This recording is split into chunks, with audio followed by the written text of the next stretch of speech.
Well, good evening, guys, and this is my last video before I go back to work tomorrow. And tonight I have my so-called friend next to me. Alright, everybody. Well, not actually a friend, he's just there. What? I'm not your friend then? Oh, just a little bit, alright? So let's talk facts, guys. Throughout the centuries, and even longer, man has provided for femons and protected them. Then there'll be a lot of femons out there saying, no, they didn't. Yeah, right, well, you wouldn't be here, femons, if we hadn't. But as you know, they're all empowered now, and they don't need no man. But there's still guys out there getting caught out and trying to help them, and they're getting a lot of verbal from the femons. What happens if a femon needs to, change a tyre, like she's got a flat tyre or something? Nope, he just drives right by, and maybe wave and smile. Well, that's not very nice, is it? That's the way they want it, buddy. Anyway, you tell me, they've been driving for over 50 years, almost as long as men have. Why don't they know how to change a tyre, then? Well, 'cause it's hard and messy, isn't it? That's hardly an excuse.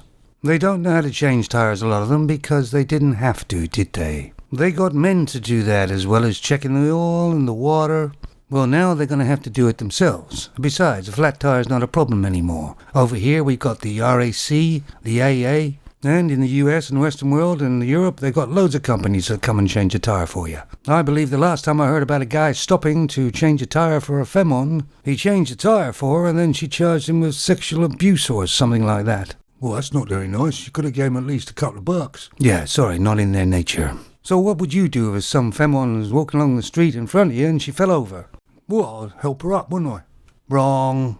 That could leave you open to loads of charges. Inappropriate touching comes to mind. What should I do then? You step over her or walk round her and keep on going. That's what you do. You see, the femons are not your responsibility anymore. You get these femons now who go to the gym. They don't go to just a femon gym. They go to a mixed gym. They take their cameras with them. They dress in the skimpiest or the tightest outfit they can. They start rolling the camera, making sure there's men in the frame, and then cause a scene or drama and trying to shame the men for looking, which is the only reason why she went there in the first place with a camera. Shouldn't she be going there to sort of exercise? Don't be stupid, it's a femon. She's there 'cause the men are there. She wouldn't do that in a femon gym only.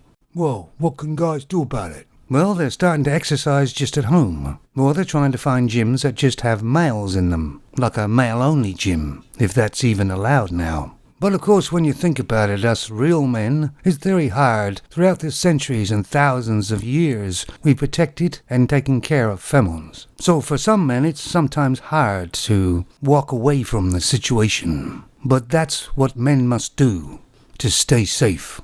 So what happens if you see a femon putting her grocery bags in the back of her car and they're really heavy and she's having trouble? You let her struggle. Yeah, but the bag could break or something and all the food could go on the ground. Well, then she'd learn not to put so much in the bag, wouldn't she?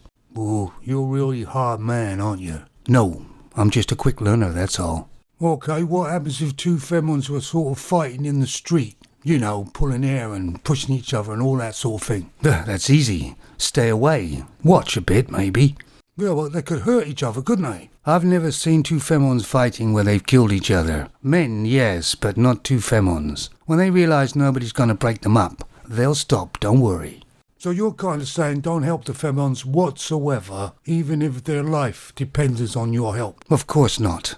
They're a human just like us. Well, some of them are. If it's a matter of their life or something, of course you step in. Use your head, though.